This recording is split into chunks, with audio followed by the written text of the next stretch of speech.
से टाइम लग रहा है, काफी देर से ट्राई कर रहा हूँ मैं।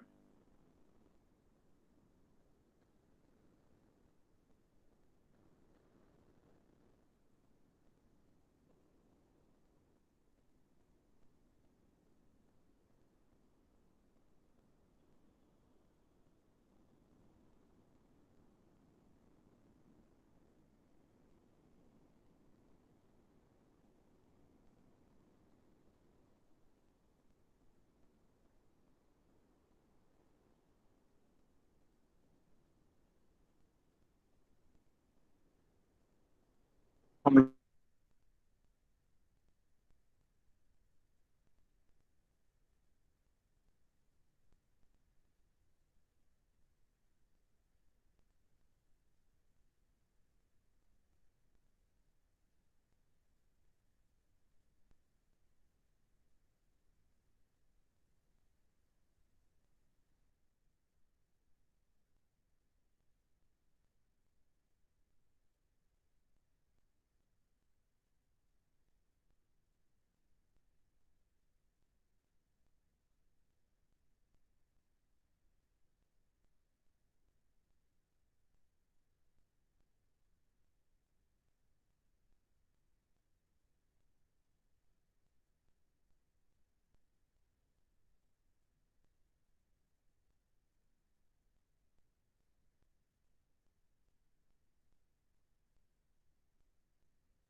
स्टूडेंट्स, आवाज आ रही है आप लोगों को? Yes sir. Yes sir. Yes okay, sir. Screen screen दिख रहा है आपको? स्क्रीन आ रहा है? No sir. No no sir. Sir. No sir. Gravitation screen नहीं आ रहा है? No sir. No sir. No sir. Okay.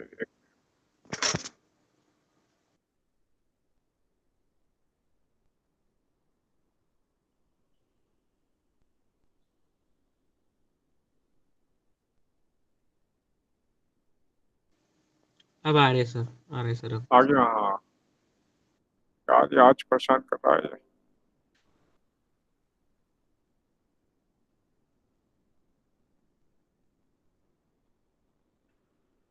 तो हम लोग ये ग्रेविटेशन नया टॉपिक स्टार्ट करते हैं। और एक क्लास में मैंने पहले थोड़ा सा किया था, आज रिवाइज करते हैं क्योंकि आप सबकी कंबाइंड क्लास है ये। सर हमारा तो रिलेटिव वेलोसिटी स्टार्ट हो रखा था। हाँ, वो तुम्हारा अलग से कराएंगे। अभी आप लोगों की ये कंबाइंड क्लास है ना, तो दोनों के लिए सेम टॉपिक चलेंगे। ओके। Okay sir. हाँ, उसमें जो भी प्रैक्टिस होगी ना वो मैं अलग से कराऊंगा आप लोगों ओके सर। को। ये देखते हैं, ग्रेविटेशन।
क्लास स्क्रीन आ रही है आपके बोर्ड पर? Yes sir. Yes, sir. Yes. हाँ, एक्चुअली ये नेट की कुछ प्रॉब्लम आ रही है। मैंने कंप्लेंट लॉन्च कर दिया, लेकिन बीच बीच में अभी प्रॉब्लम फिर से आ सकती है, क्योंकि मैं जैसे ही स्टार्ट करता हूँ ये डिस्कनेक्ट हो जाता है। मुझे लग रहा है ग्रेविटी आज ज़्यादा हो गई, ग्रेविटेशन में ग्रेविटी ज़्यादा हो रही है।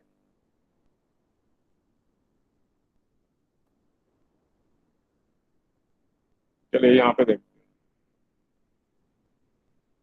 तो हमारे पास दो पॉइंट मासेस लिए हमने, M1 M2। हमें इनके बीच में फोर्स फाइंड करनी है। इनके बीच में फोर्स फाइंड करने के लिए हमारे पास ये न्यूटन्स लॉ ऑफ ग्रेविटेशन है, जिसका हम यूज करने वाले हैं। हमारे पास दो पॉइंट मासेस हैं, M1 M2, और इनके बीच में डिस्टेंस R है।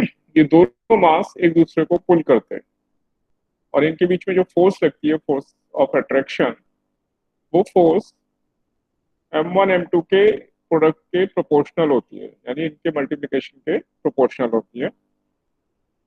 और जो डिस्टेंस स्क्वायर है उसके इनवर्सली प्रोपोर्शनल होती है। इसलिए हम ऐसा लिख सकते हैं, force is proportional to M1 M2 upon R square. अगर इस प्रोपोर्शनलिटी साइन को रिमूव कर दें तो एक कांस्टेंट आ जाता है हमारे पास। तो इसलिए ये F equal to G M1 M2 upon R square, ये न्यूटन्स लॉ ऑफ ग्रेविटेशन होता है, जिससे हम यूज करने वाले हैं। और ये जो G है, कैपिटल G, ये यूनिवर्सल ग्रेविटेशनल कांस्टेंट कहलाता है। तो इसकी वैल्यू पूरे यूनिवर्स में कांस्टेंट रहती है। इस G की वैल्यू हम ये लेने वाले हैं, यही वैल्यू भी होती है इसकी 6.67 इंटू 10⁻⁻11। ये तो इसका मैग्नीट्यूड हुआ। और यूनिट के लिए हम इस फॉर्मूले से निकाल लेंगे। ये न्यूटन है, R स्क्वायर इधर ले गए, न्यूटन मीटर स्क्वायर अपॉन के जी स्क्वायर। तो ये इसकी यूनिट आ गई। तो जो अगर हमारे पास दो पॉइंट मासेस है तो उनके बीच में फोर्स हमें इससे मैग्नीट्यूड मिलेगा, और डायरेक्शन हमें खुद समझना है कि दोनों एक दूसरे को पुल करते हैं। इसलिए ए की वजह से जो बी पे फोर्स लगेगी, वो ए वाला मास अपनी तरफ पुल करेगा, यानी लेफ्ट में लगेगी। और इसी रूल से बी की वजह से ए पर जो फोर्स लग रही है, वो बी अपनी तरफ पुल करेगा, यानी जो फोर्स है, this force is always attractive in nature, always attractive.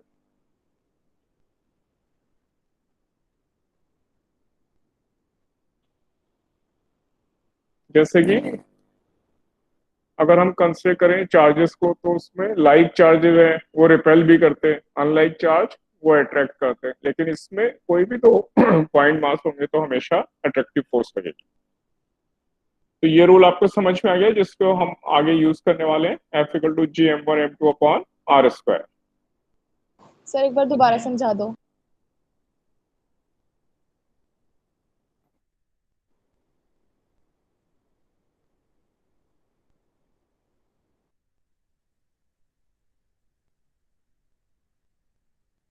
Hello, sir.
Students screen आ रही है आपके? Yes sir. हाँ यस सर। हाँ, जब तक ये डिस्कनेक्ट नहीं होता दोबारा तब तक पढ़ाई करते हैं। ये आज परेशान कर रहे हैं ये सिस्टम हमें। तो यहाँ पे फिर से देखते हैं, कोई कह रहे थे न्यूटन्स लॉ ऑफ ग्रेविटेशन, एक बार फिर से रिवाइज कर रहा हूँ मैं। हमारे पास दो पॉइंट मास हैं, पॉइंट मासेस के बीच में फोर्स निकालने के लिए न्यूटन्स लॉ ऑफ ग्रेविटेशन का यूज करते हैं, और ये दोनों मास एक दूसरे को अपनी तरफ पुल करते हैं, यानी अट्रैक्टिव फोर्स लगाते हैं ऑलवेज। तो gravitational force always attractive force होती है, और ये फोर्स न्यूटन के अकॉर्डिंग m1 m2 जो मासेस हैं उनके प्रोडक्ट के प्रोपोर्शनल होती है, और अगर इनके बीच में डिस्टेंस r है तो डिस्टेंस के स्क्वायर के इनवर्सली प्रोपोर्शनल होती है। तो इस रिजल्ट को हम ऐसा लिख सकते हैं, f is proportional to m1 m2 and inversely proportional to r square. जब ये प्रोपोर्शनलिटी साइन हटाएंगे तो एक कांस्टेंट आ जाता है जिसे हम यूनिवर्सल ग्रेविटेशनल कांस्टेंट कहते हैं। तो ये फॉर्मूला बन गया हमारा, ये हमने 9th क्लास में भी जरूर पढ़ा है जहां तक मुझे याद है। तो F equal to G m1 m2 upon r square. हम इसका यूज करेंगे फोर्स फाइंड करने में, तो मैग्नीट्यूड हम इससे निकालेंगे, और g की वैल्यू ये हम याद कर लेंगे 6.67 10⁻⁻11 SI यूनिट्स, ये हम याद कर लेंगे। दो पॉइंट मास के लिए तो हमारे पास ये डायरेक्ट फॉर्मूला लगेगा। दो से ज्यादा अगर पॉइंट मासेस होंगे सिस्टम में तो हम ये एडिशनल लॉ और यूज करेंगे, लॉ ऑफ सुपरपोजिशन। ये मैं अभी लेता हूँ। इससे पहले यहाँ तक किसी को कोई डिफिकल्टी है क्लास में तो बताओ मुझे। No sir. यहाँ तक क्लियर है सबको? सर ये मास अट्रैक्ट क्यों करते हैं?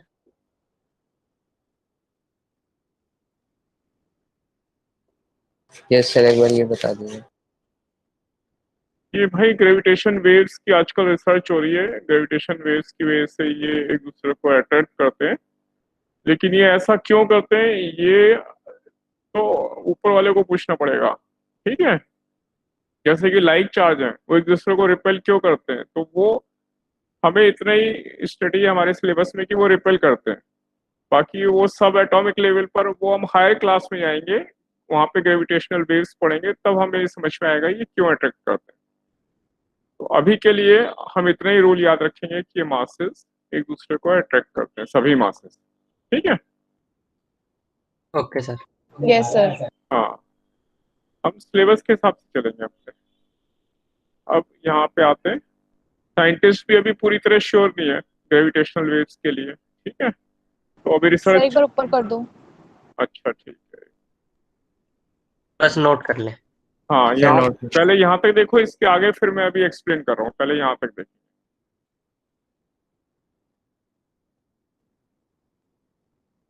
और आज थोड़ा मेंटली प्रिपेयर रहेंगे कि हमें बार बार ये डिस्क्रिप्शन हो सकता है, ये नेट हमें परेशान कर रही है आज, ये मान के चलेंगे आज हमें प्रॉब्लम आ सकती है। Okay sir. और आ रही है बार बार, लेकिन हम मेंटली कूल रहेंगे। Yes sir. Okay sir.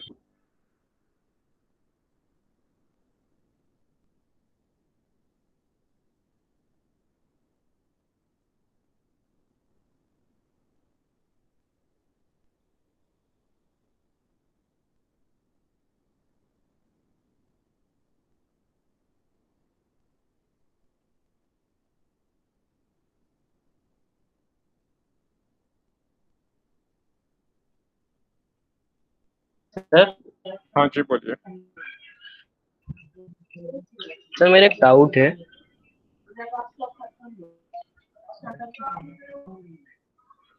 एक एक हाँ बताओ क्या डाउट है, बोलो।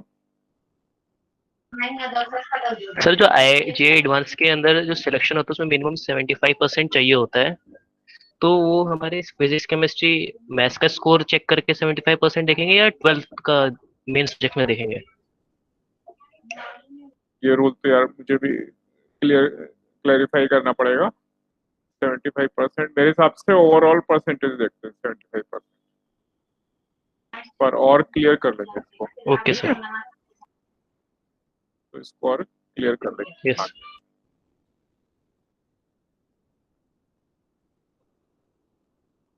तो यहाँ तक नोट हो गया सबका, सुपरपोजिशन प्रिंसिपल से पहले तक का। इसके बाद तो यस मैं अभी सर। डिस्कस करूँ। हो गया सर। यहाँ तक तो हमें खाली इतना ये फॉर्मूला याद रखना है, बस बड़ा आसान सा है, GM1 M2 upon R square. ठीक है।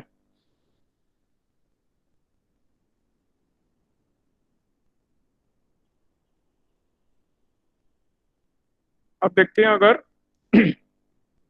हमारे पास दो से ज्यादा मासेस रखे हैं और हमें फोर्स निकालनी है उन सब मासेस की वजह से, तो कैसे करते हैं? इसके लिए हम लॉ ऑफ सुपरपोजिशन, या जिसे हम प्रिंसिपल ऑफ सुपरपोजिशन कहते हैं, वो यूज करते हैं। तो इसके लिए पहले फिगर देखेंगे।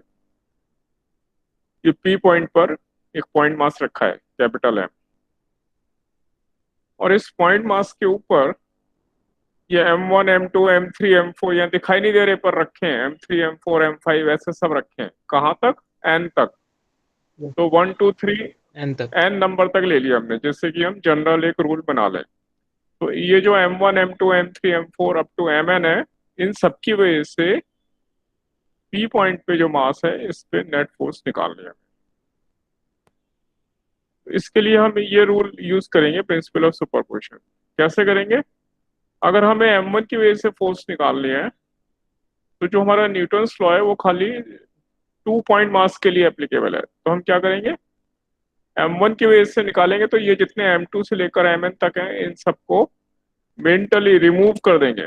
मेंटली हमने हटा दिया, मान लिया ये है ही नहीं, और ऐसा मानते हुए खाली M1 और पॉइंट मास M, खाली दो मास हो गए। अब हमारे लिए आसान हो गया। तो इन टू मासेस के लिए हम इनके बीच में फोर्स फाइंड करेंगे।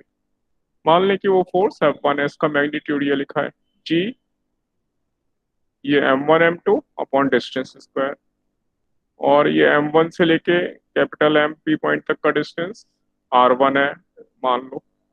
तो इसका मैग्नीट्यूड ये फोर्स आ जाएगी, और फोर्स वेक्टर क्वांटिटी है। तो मैग्नीट्यूड तो ये आ गया। हमें फोर्स निकालनी है इस कैपिटल M के ऊपर। इसके ऊपर फोर्स, इसकी वजह से ये वाला मास अपनी तरफ पुल करेगा, तो इसलिए ये मास अपनी तरफ पुल कर रहा है, यानी ये फोर्स किधर लगेगी? M1 की तरफ। तो ये F1 वेक्टर हुआ। इसी तरह से जब M2 की वजह से फोर्स निकालेंगे, तो हम क्या करेंगे? एक बार में एक एक मास लेते जाएंगे, ये N मासेस में से एक एक मास एक बार लेंगे। अब जब M2 लेंगे, और ये कैपिटल M ये तो लेना ही है हर बार, तो बाकी जो N-1 मासेस बचे इधर 1 से लेकर और N तक N-1, उन सबको मेंटली हमने रिमूव कर दिया मेंटली। अब खाली M2 मास कंसिडर करो, इन सबको भूल जाओ थोड़ी देर के लिए। तो ये मास और ये मास, इनके बीच में ये फोर्स निकाल ली हमने, GM into M2 upon R2 square. ये R2 इनके बीच में डिस्टेंस है, और इस मास की वजह से जो फोर्स की डायरेक्शन होगी, ये वाला मास M2 M को पुल कर रहा है, तो M2 की तरफ होगी। डायरेक्शन बहुत इंपॉर्टेंट है, क्योंकि फोर्स वेक्टर क्वांटिटी है। तो ऐसे हमने F1 F2 F3 F4 F5 सब निकाल लिए, ऐसे ही Fn भी निकाल लिया, N नंबर की फोर्स। सर सर इधर पुल कैसे डिसाइड किया कि हमको पुल करना है? फिर से बोलो। सर इधर पुल कैसे decide- फोर्स की डायरेक्शन कैसे? कैसे पता चले? फोर्स की डायरेक्शन M2 की वजह से फोर्स की डायरेक्शन M2,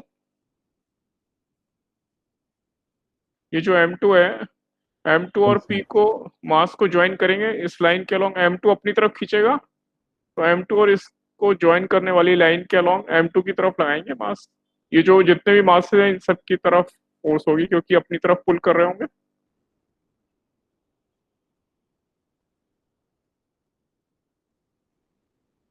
इससे हमें डायरेक्शन पता चलेगी। Okay sir. और जब नेट फोर्स निकालनी है, तो क्या किया हमने? जो हमने ये अलग अलग फोर्स निकाली थी F1 F2 F3 F4 ऐसे करते करते Fn तक जितनी भी फोर्स निकाली है, सारी फोर्स का वेक्टर सम कर देंगे, वेक्टर सम, तो हमें नेट फोर्स मिल जाएगी। तो बड़ा ही आसान प्रिंसिपल हुआ। पहले सब फोर्स अलग अलग निकालो, मैग्नीट्यूड और डायरेक्शन देखो, और उन सब का वेक्टर सम कर दो तो हमें Yes, नेट फोर्स मिलेगी। yes. प्रिंसिपल अभी हम एग्जाम्पल से और समझेंगे, आसान है, यहाँ तक समझ में आया? Yes, सर नोट डाउन कर लें। हाँ नोट कर लो, तो फिर एग्जाम्पल सर लेते हैं।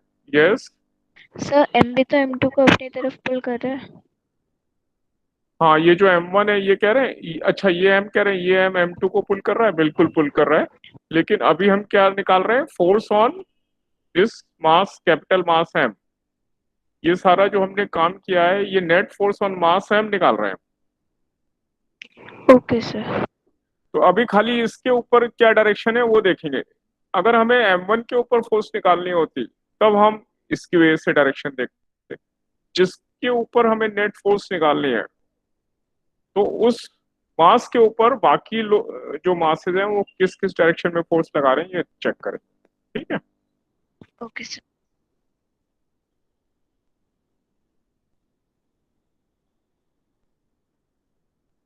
और वैसे अभी मैं एग्जांपल अभी इसीलिए और बहुत सारे एग्जांपल हैं वो अभी लेने वाला हूँ तो हमें और क्लियर हो जाएगा, एग्जांपल से अभी और क्लियर हो जाएगा।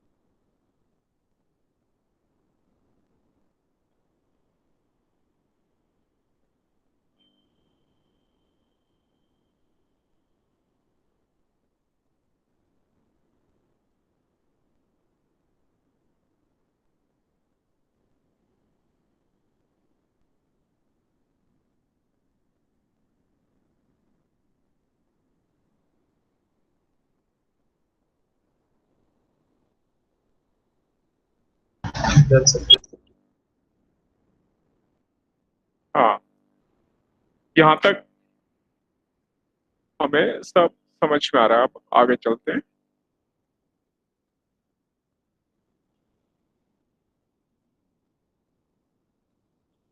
अब इसको और अच्छा समझने के लिए ये कुछ एग्जाम्पल लिए हैं। इस एग्जाम्पल में ए बी सी पे ये मासेस रखे हैं। ए पर ये M मास है, बी पे ये 2M और सी पर M मास, और ये डिस्टेंस गिवन है हमें इनके बीच में। क्वेश्चन ये है, इसमें 3 क्वेश्चन बन रहे हैं। फोर्स हम इसके ऊपर भी निकाल सकते हैं, इसके ऊपर भी, इसके ऊपर भी। तो हमें जो क्वेश्चन गिवन है उसमें लिखा है find net force on the mass kept at point B. तो ये जो बी वाला मास है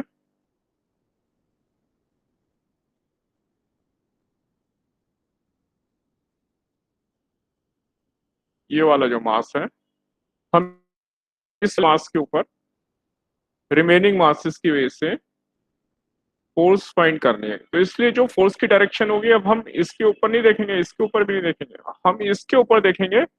इसके ऊपर जो फोर्स है बी वाले मास के ऊपर वो किस डायरेक्शन में लग रही है बाकी मासेस की वजह से। तो जो एम पर ए पॉइंट पे जो एम मास है उसकी वजह से ये क्या करेगा, इस बी को अपनी तरफ पुल करेगा, अपनी तरफ खींचेगा। तो इसलिए बी पर जो ए की वजह से फोर्स होगी वो किधर होगी, इस मास की तरफ। तो इस पे जो भी मास फोर्स लगाएंगे वो सारी फोर्स अलग अलग उन मास की डायरेक्शन में ही होगी। ए पर मास है तो ए वाली तरफ हो गई, इसका नाम मैंने एफ ए वेक्टर ले लिया है। और इसी तरह ये जो सी पर है, सी पर मास है, ये क्या करेगा, ये बी वाले मास को अपनी तरफ पुल करेगा, इसका नाम मैंने एफ सी रख दिया है।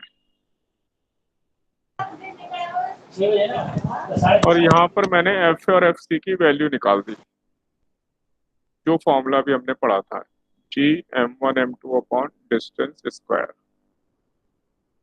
तो ये फोर्स का मैग्नीट्यूड है और ये किधर लग रही है, लेफ्ट में। सी वाले की वजह से ये मैग्नीट्यूड आया, डायरेक्शन किधर है, राइट में। हमें क्या करना है, इनका नेट वेक्टर सम करना है, वेक्टर सम। क्योंकि ये अपोजिट डायरेक्शन में है तो नेट फोर्स इसलिए इनका डिफरेंस आएगा। अब ये दोनों इक्वल हैं तो इसलिए कैंसिल हो जाएंगे, क्योंकि ये दोनों बिल्कुल ठीक इक्वल हैं। अगर ये अनइक्वल होती तो बड़ी वाली फोर्स में से छोटी वाली फोर्स हम माइनस कर देते, जो भी बड़ा मैग्नीट्यूड होता। तो फिलहाल ये इक्वल है, तो इसलिए दोनों का डिफरेंस यानी नेट फोर्स 0। बी पे एक लेफ्ट में लग रही है, एक राइट में लग रही है, दोनों फोर्स बराबर है, तो नेट फोर्स 0, कोई फोर्स नहीं लगी इसके ऊपर, इसलिए नेट फोर्स का मैग्नीट्यूड 0 आ गया हमारे पास। ये एग्जाम्पल समझ में आया सबको? Yes sir. यस। हाँ, तो अब अगर नोट करना है तो आप नोट कर लें, फिर अगले एग्जाम्पल में चलता हूँ। कर रहे हैं सर। तो हम इसे ऐसे भी तो देख सकते हैं कि दोनों साइड मास m है, दोनों का डिस्टेंस भी a है, तो दोनों इक्वल फोर्स लगाएंगे तो एक दूसरे को कैंसिल कर देंगे।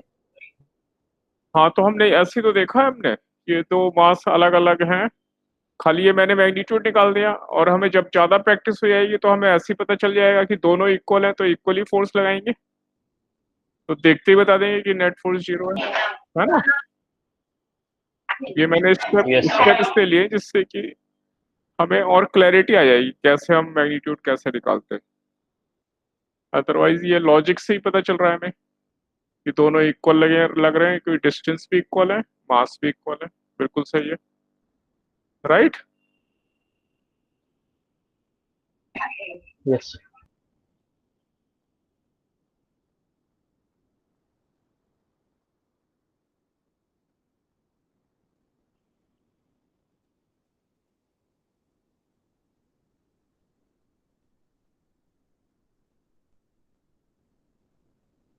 नोट हो गया सबका यहाँ तक? No sir. ओके ओके, आराम से करें, नो इशू।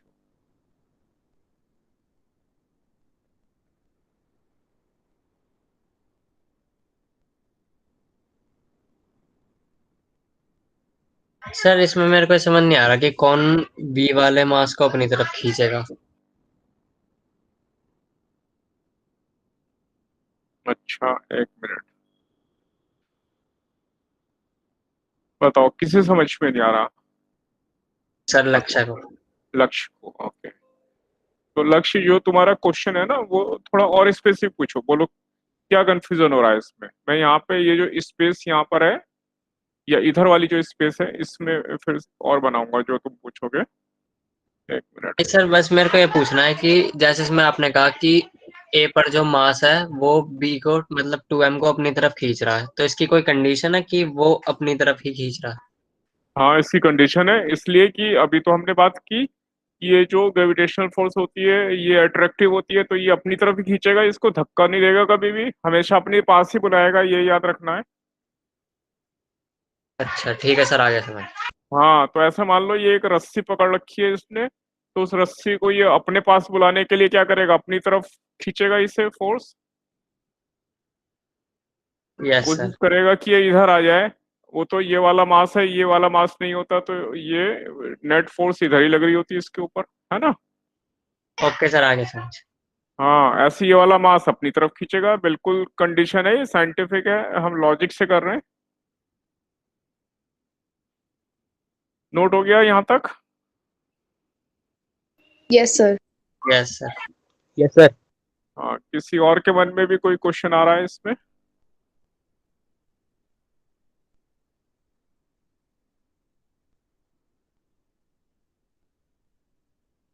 यहाँ तक किसी को कोई और क्वेश्चन मत दिमाग में आ रहा है?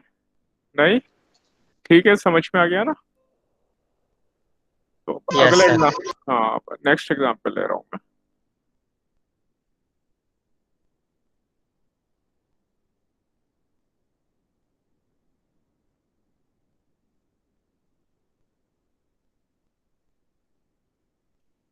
तो इसमें देखें जरा, ए बी सी डी, या मैंने एक स्क्वायर ले लिया जिसकी साइड ये है,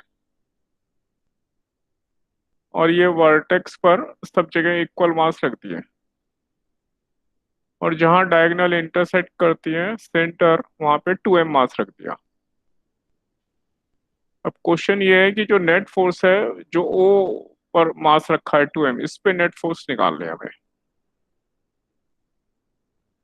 तो हम सेम लॉजिक लगाएंगे।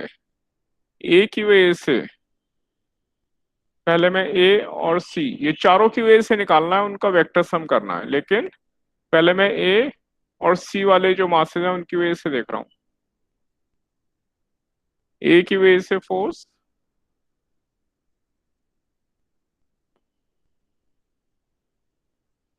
ए की तरफ या ओ की तरफ किधर लगेगी, ओ से या ए से ओ? सर ए ओ से ओ से ए। ओ से सही है, ओ से सही है ना? ये किसी को Yes, कंफ्यूजन तो नहीं हो रहा? No sir. और इसी तरह जो सी वाला मास है ओ उसकी से वजह सी। से फोर्स ओ ओ से से सी की सी। तरफ। बिल्कुल कंफ्यूजन का चांस ही नहीं है। हमें ये सीधे सीधे पता है इसके ऊपर फोर्स लगानी है, तो ये किधर खींचेगा, ये अपनी तरफ खींचेगा इसे। तो जो भी मास है उसकी तरफ फोर्स लगा देनी है। तो ये है एफ सी और ये है एफ ए। और ए से ओ और ओ से लेके सी तक डिस्टेंस सेम ही है। Yes sir. तो ये जो एफ ए और एफ सी है मैग्नीट्यूड में बराबर है और डायरेक्शन में ऑपोजिट है। Yes sir. तो ये कैंसिल कर देंगे क्या एक दूसरे को? यस सर कर देंगे। Yes sir. तो इन्होंने आपस में कैंसिल कर दिया, इनका तो रिजल्टेंट 0 हो गया। अब बची ये दो फोर्स बी और डी वाली।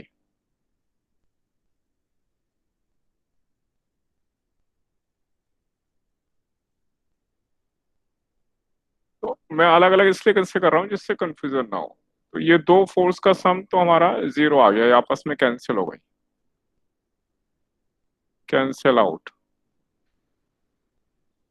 अब ओ पर जो ये बी वाला मास है इसकी वजह से फोर्स की डायरेक्शन ऊपर ले लूं या नीचे ले लूं, इससे ओ से ऊपर की तरफ या नीचे की तरफ? सर ऊपर की तरफ। ऊपर की तरफ। हाँ। तो अब तो किसी को कंफ्यूजन नहीं हो रहा? No sir. अब समझ में आ गया ऐसा लग रहा है मुझे। और जो डी पर मास है इसकी वजह से फोर्स नीचे या ऊपर? नीचे सर। नीचे। सर नीचे। नीचे, गुड। इसमें भी ऐसे ही जाएगा, एफ बी और एफ डी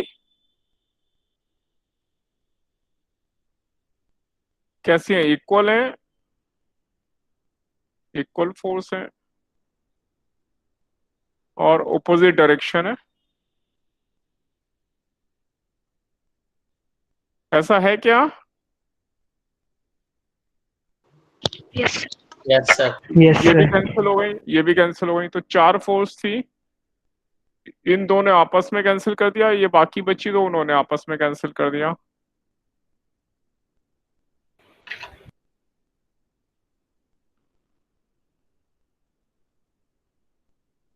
तो इसलिए नेट फोर्स इस वाले मास के ऊपर 0 आ गई।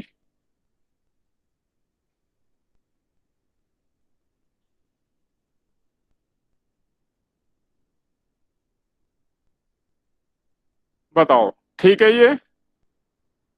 Yes sir.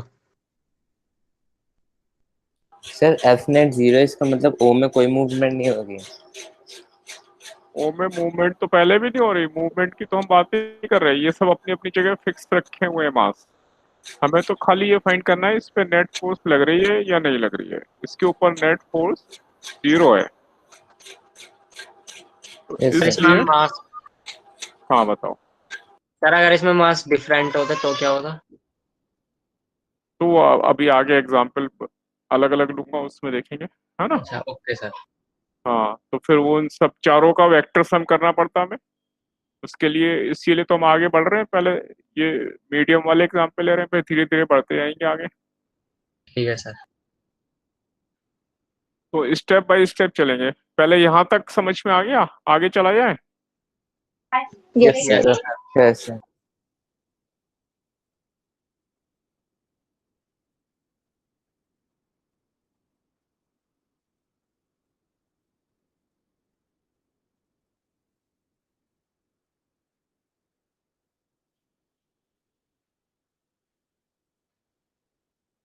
हम क्या कर रहे हैं, हम पहले थोड़े इजी इजी क्वेश्चन देख रहे हैं पहले जिसमें कैलकुलेशन कम है, और फिर उसके हिसाब से हम धीरे धीरे क्वेश्चन का लेवल चेंज होता जा रहा है।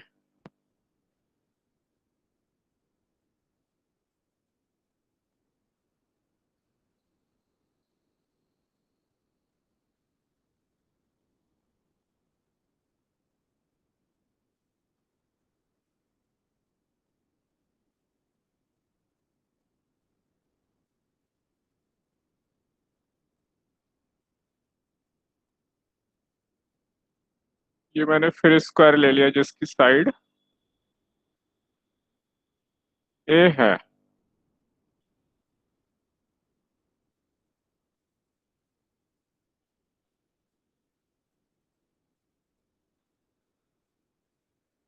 हमारा मन कर रहा था अलग अलग लेने का, तो हम अलग अलग मास भी ले सकते हैं।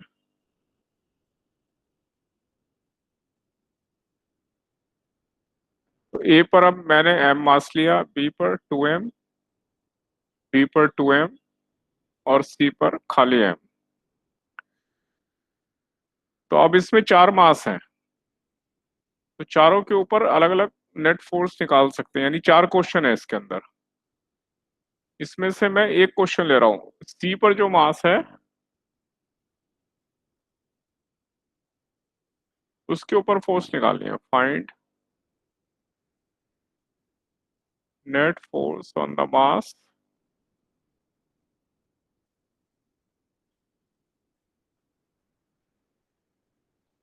Eight C. ये जो सी वाले वर्टेक्स पे मास रखा है इसके ऊपर नेट फोर्स फाइंड करनी है हमें।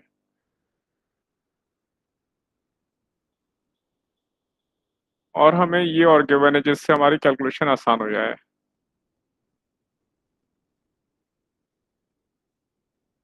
क्योंकि इन सब में gm² अपॉन ए स्क्वायर ये वाली टर्म इन सब के बीच में आने वाली है। तो gm² अपॉन ए स्क्वायर, इसको अगर f मान लें तो हमारा आंसर f के टर्म्स में फाइंड कर लेंगे हम, तो हमारी कैलकुलेशन थोड़ी हमें जल्दी समझ में आएगा। तो हमें नेट फोर्स निकालनी है, सी पर जो मास है उसके ऊपर नेट फोर्स निकालनी है, जिसकी वजह से इन तीनों की वजह से, तो इन तीनों की वजह से जो फोर्स होगी उसका वेक्टर सम करना है हमें, मैग्नीट्यूड भी निकालना है, डायरेक्शन भी निकालनी है। तो इसके लिए पहले आपको 2 मिनट मिल रहे हैं, आप लोग ट्राई करेंगे, फिर मुझे थोड़ा टाइम मिलेगा, फिर मैं सॉल्व करूंगा यहाँ पर। ठीक है। Okay sir. तो क्वेश्चन क्लियर है सबको, है ना? Yes sir. यस। हाँ, तो ट्राई करते हैं। सी पर जो मास रखा है उस पर नेट फोर्स क्या होगी इन तीनों की वजह से, ये फाइंड करना है।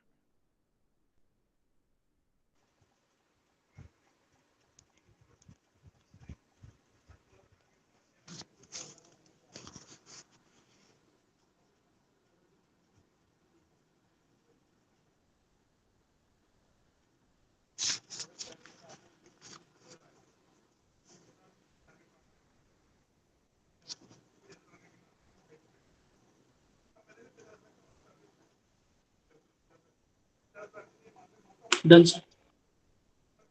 हाँ, वेरी नाइस, कुछ लोगों ने कर लिया है। Sir done. हाँ, वेरी गुड। तो जिन्होंने कर लिया वो आंसर नहीं बताएंगे अपने पास, अभी आंसर अभी नहीं बताएंगे, क्योंकि कुछ लोगों को अभी वो ट्राई कर रहे हैं, उनको ट्राई करने देंगे। ठीक है, क्या सबने ट्राई कर लिया है?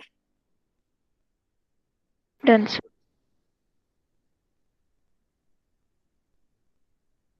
ओके, तो अब आप लोग मेरी हेल्प करोगे जब मैं कहूंगा तब।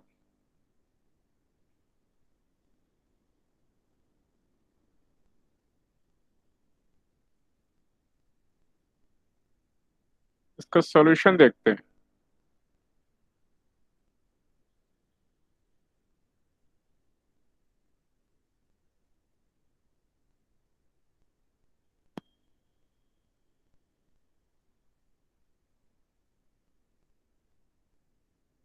ये जो डी वाला मास है इसकी वजह से फोर्स एफ डी लगेगी, किसकी तरफ? डी की तरफ। और जो बी वाला मास है इसकी वजह से फोर्स। क्या ये डायरेक्शन ठीक है या चेंज करनी है? सही है। ठीक है ठीक है सर। तो ये बी वाले की वजह से ये अपनी तरफ पुल करेगा, डी वाला अपनी तरफ पुल करेगा। और ये जो ए पर मास रखा है, ये ए और सी को ज्वाइन कर दें तो ये जो डायगोनल होगी, इस डायगोनल के अलोंग ये एफ ए भी अपनी तरफ पुल करेगा।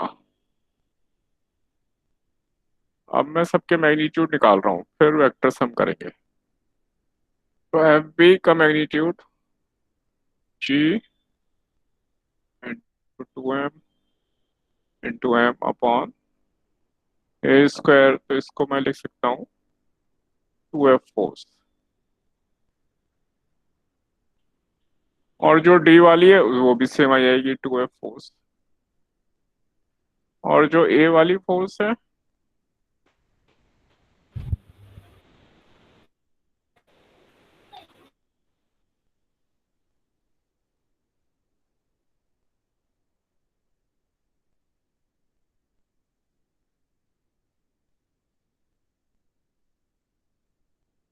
ये डायगोनल मेरी ए रूट टू है, ये ए ये ए ये ए रूट टू।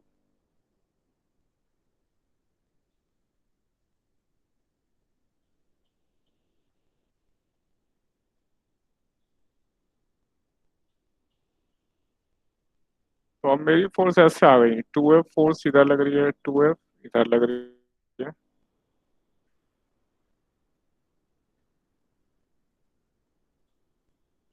और ये बीच में जो फोर्स है डायगोनल के अलॉन्ग, ये एफ बाई टू लग रही है।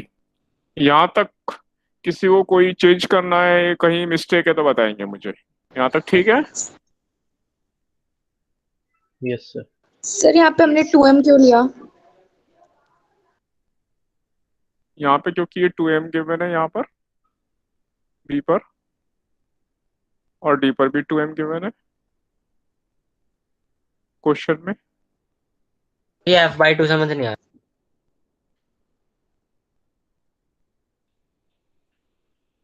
अभी आता हूँ, एफ बाई टू वो समझ में मेरे भी नहीं आया, लिख दिया है मैंने, उस पर अभी आ रहा हूँ मैं। पहले इधर देखते हैं, ये टू एम समझ में आया? Yes sir.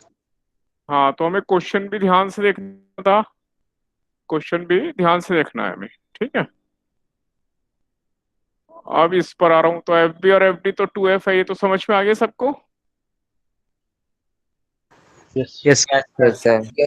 और जो एफ ए है G M one M two upon भाई ये पाइथागोरस से ये ए तो A square plus A square, ये टू ए स्क्वायर होगा। Yes Yes. Sir. Yes sir. तो उसका मैंने रूट ले लिया, डिस्टेंस ए रूट टू, हमें ऐसे याद भी रहता है ये ए रूट टू होता है। तो ए रूट टू का स्क्वायर यानी टू ए स्क्वायर ही तो आएगा ये। तो ये एफ बाई टू नहीं हो जाएगा जब एफ ये G M square upon A square. ठीक है सर। हाँ, तो हमारा जो प्रोसेसर है ना कंप्यूटर का, उसे थोड़ा हमें और फास्ट चलाना है, प्रोसेसर है ना, और फास्ट। तो ये फोर्स लग गई टू एफ और ये F by two.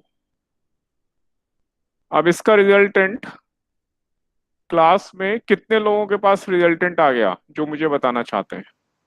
Sir sir to आप- एफ। नहीं, मैंने ये नहीं सर, कहा, आ गया। ये कहा जो बताना चाहते हैं, मिलन बताना चाहते हैं, और सर आ गया यस सर आ गया। जतिन, हाँ, और सर आ गया। गौतम का अस्मिता, लक्ष्य। गौतम, लक्ष्य। लक्ष्य तुम बताओ, बताना है नेट फोर्स कितनी आई बताओ। हाँ सर एक मिनट।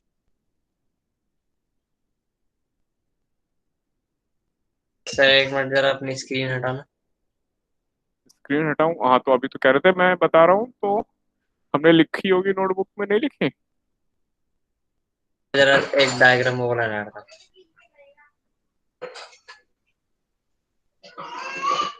किसी और को पूछूं मैं? अभी तुम कर रहे हो? एक मिनट सर, बस हो रही बात।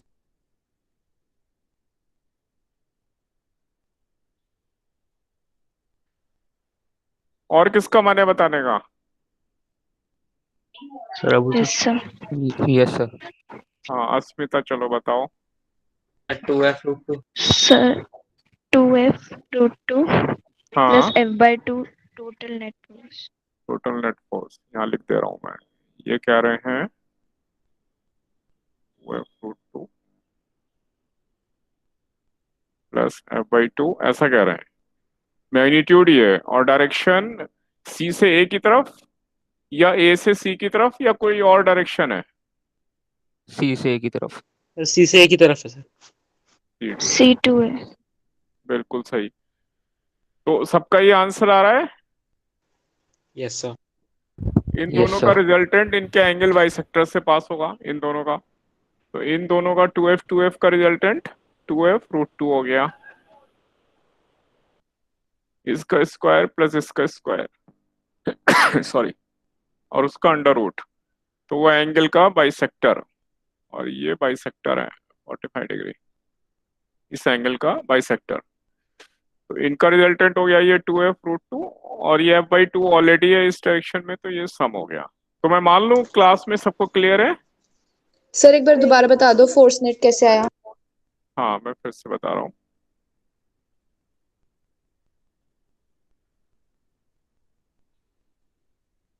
ये 2f फोर्स है, और ये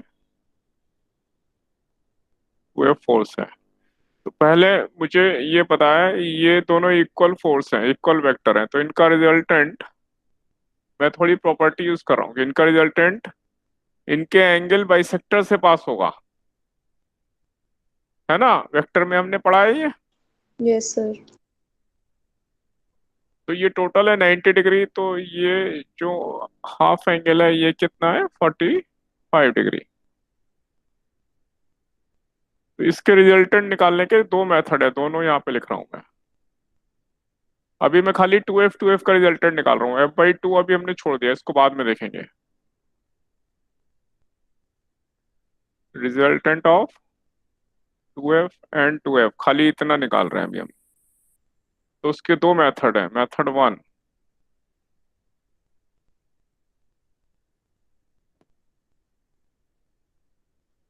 f रिजल्टेंट,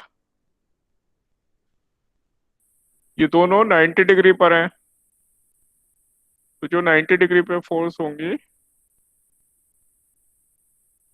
उनके स्क्वायर का सम कर देते हैं। f(x)² प्लस f(y)² का अंडर रूट। तो ये अंदर में आ गया 2f का होल स्क्वायर इंटू 2, ये टर्म और ये टर्म का सम 2 टाइम्स हो गया, और फिर मैं इसका रूट ले लूं तो 2f तो ऐसे ही आ गया, इसका रूट 2 आ गया। तो इन दोनों का जो सम है वो इस रूल से ये आ गया। ये एक मेथड से आया, यहां तक आया समझ में हमें? Yes sir. अब एक और मेथड से इसका सम कर रहा हूं इन दोनों का।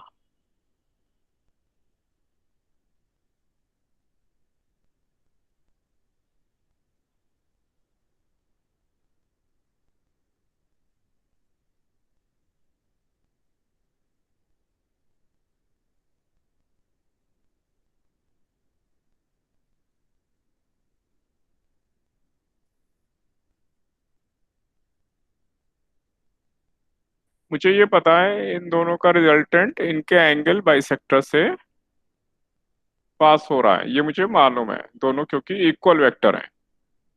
तो इसलिए रिजल्टेंट मुझे पक्का पता है इधर ही पास हो रहा है। तो इसलिए मैं क्या करूंगा, इसका कंपोनेंट इधर,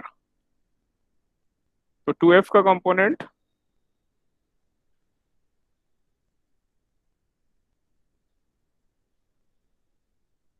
ये आएगा 2f cos 45 डिग्री, और ये जो ये वाला 2f है इसका कंपोनेंट ये भी 45 है, इसका कंपोनेंट भी।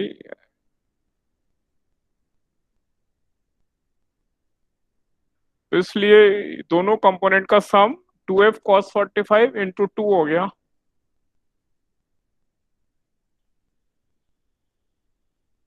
तो इनका रिजल्टेंट 2 टाइम्स 2f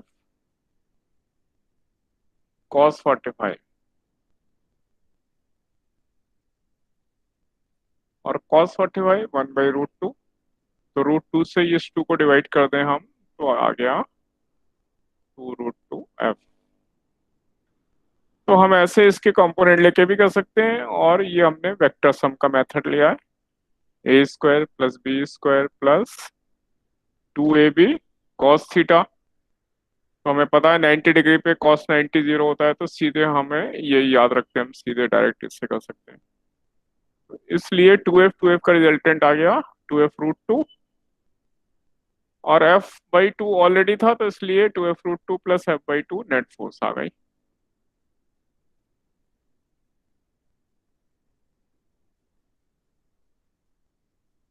तो नेट फोर्स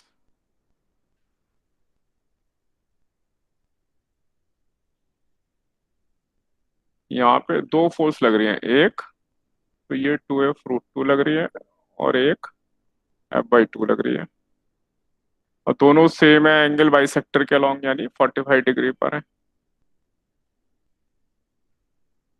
तो इसलिए नेट फोर्स 2f√2 + f/2। यहाँ तक देखें, सब क्लियर हुआ ये? Yes sir. Yes sir. Yes sir.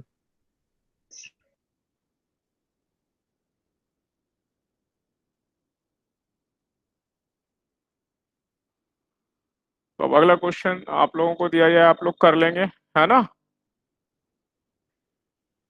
Yes sir.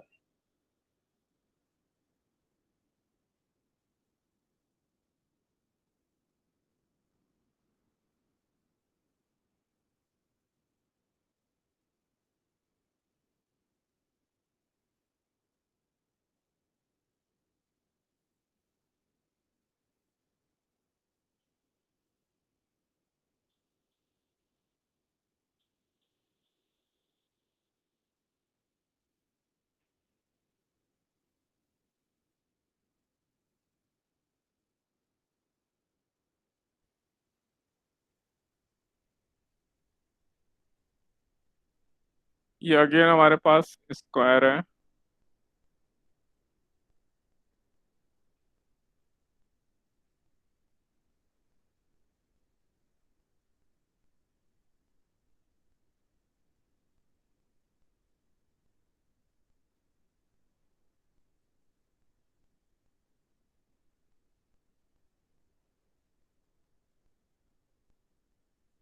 ये m मास रखा है ए पर, यहाँ 3m मास, ये 5m मास, ये 7m मास।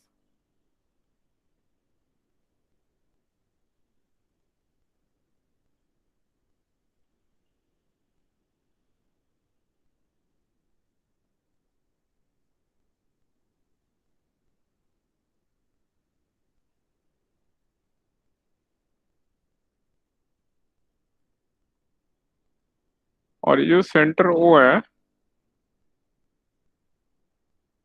इस पे ये कैपिटल M मास रखा है।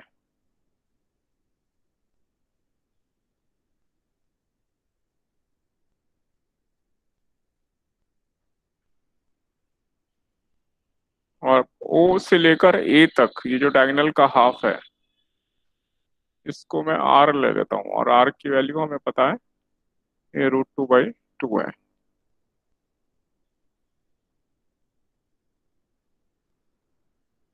और F हमें ये गिवन है, GM capital M into small m upon R²।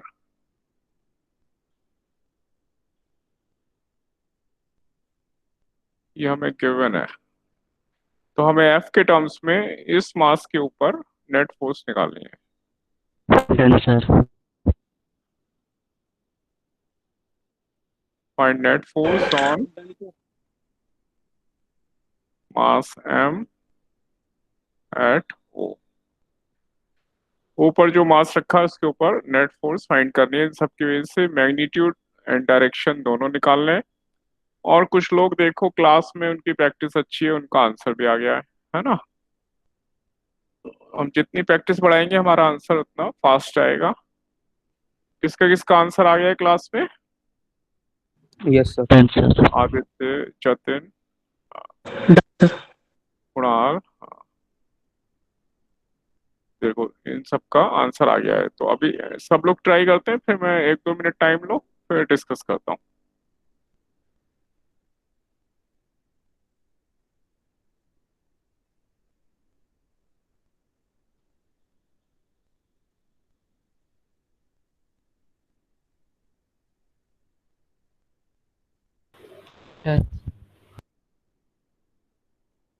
हाँ, करते जाएंगे। अभी 1-2 मिनट रुक जाते हैं, सबको करना ट्राई कर दो देते हैं।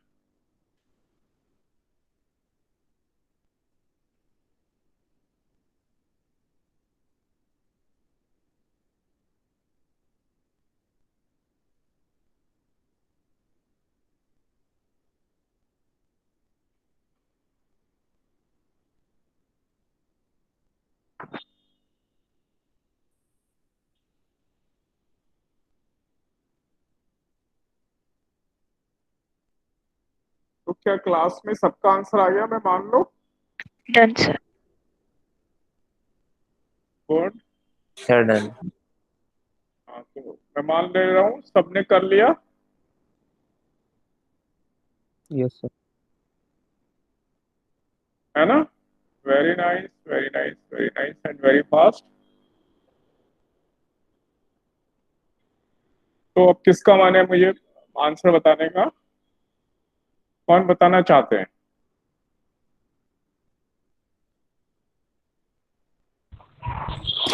सर जतिन? 4√2F। हाँ, 4F√2 किधर लग रहा है? राइट में, लेफ्ट में? Vertically Down. डाउनवर्ड।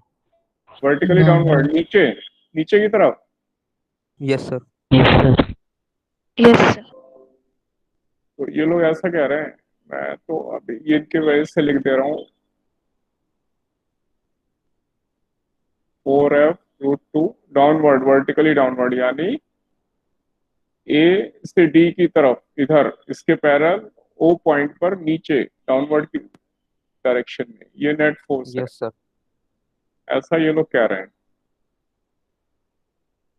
सबका यही आंसर आ रहा है या किसी को चेंज करना है?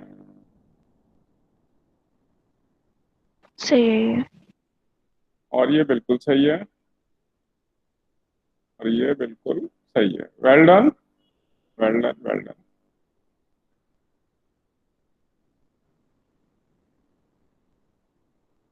एक बार मैं इसका थोड़ा क्विक मेथड देख रहा हूँ, जिससे अगर किसी का रह गया हो बाई चांस। क्विक मेथड तो मैं थोड़ा जल्दी जल्दी करूँगा, ठीक है, जैसे इन लोगों ने किया है। यहाँ पे देखें, ओ पॉइंट पर ए की वजह से फोर्स ए की तरफ एफ लगेगी, और सी की वजह से फोर्स सी की तरफ कितनी लगा दूं? 5F 6F? 5F। 5F, 5F। तो इधर एफ लग रही है, इधर 5F लग रही है, तो इनका जो रिजल्टेंट है इस लाइन के लॉन्ग वो इसकी तरफ आ गया। तो ओ से जो सी पॉइंट है उसकी तरफ इन दोनों का डिफरेंस, नेट फोर्स यानी वेक्टर सम 4F लग रहा है ओ से सी की तरफ। किसकी वजह से? ए और सी वाले मास की वजह से। सेम रूल से 3M की वजह से जो फोर्स लगेगी, इसको मैं 4F ले लूं क्या? 3F। 3F, good. और जो नीचे फोर्स लग रही है 7 की वजह से, इसको क्या करूं? 7F ले लूं क्या? Yes sir. Yes sir. 7F। ये 3F और ये 7F, तो इन दोनों का रिजल्टेंट इसके अलोंग, क्योंकि आपस में एक लाइन में, इसमें से बड़े में से ये वाला माइनस हो गया, तो डी की तरफ ये भी आ गया 4F। और हमें ये पता है स्क्वायर में जो डायगोनल है इनके बीच का एंगल 90 डिग्री है, इसलिए इनका रिजल्टेंट 4f का रिजल्टेंट 4f√2 किधर होगा, इस एंगल के बाइसेक्टर पर, तो इसलिए 45 डिग्री पर ये 4f√2 डाउनवर्ड डायरेक्शन में फोर्स लगेगी। तो क्लास देखें जरा, सबका ही आंसर आ रहा है, किसी को डाउट है यहां तक?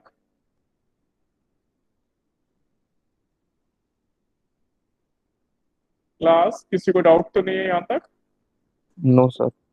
No sir. No No, sir. sir. Very well done. तो सबका ही आंसर आ गया